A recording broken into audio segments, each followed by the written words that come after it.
Salon Scale Kristina, scene 1A, take 1, marker.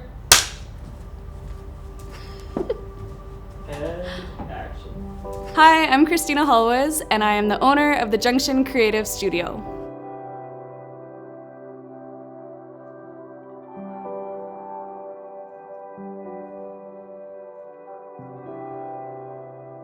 Should I keep my body still? Like my hands and stuff? Does that mess with things? Hand talking's great. It's very Okay. engaging. Okay, so don't do Whatever this. So my hair story is kind of a funny one. Like most people, I really like to play around with my own hair growing up, and I would spend all of my money on box dye from Shoppers Drug Mart. The funny thing though is that I always thought being a hairdresser was like too high of a reach for me. So how some kids want to be astronauts but don't think that will happen, I felt the same way about hair. Fast forward to now, it actually worked out and it happened. I started hair school a couple years after high school, and I loved it. I really started to discover that the hairdressing industry was a lot more about creativity rather than only just beauty. So that's when I started getting really excited and started building these ideas towards the monster called the Junction Creative Studio. As a salon owner, feedback that I get from people or opinions I get from people often is like, that's so cool, you don't have a boss, you get to work for yourself, like that must be awesome.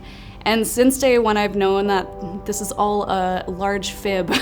As a salon owner, I work for everybody, and as well as myself, but I work for my team first, I work for my clients and guests, and I work for the community. So I guess my biggest fear is not being able to work for them.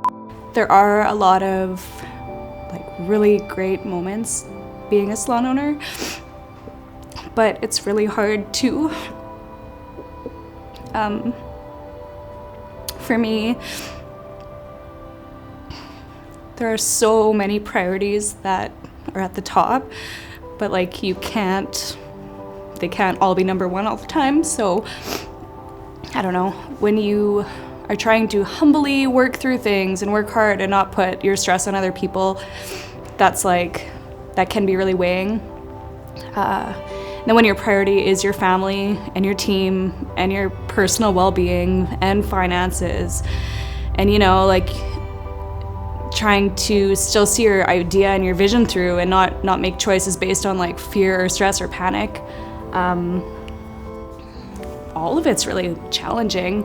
Thankfully, I knew for myself that like jumping into this phase of life, I knew I'd be working my butt off, and like I do have a very strong work ethic, so I was up for that challenge. But then when you see that affect the people around you, like if you don't see your family as much as you want to, or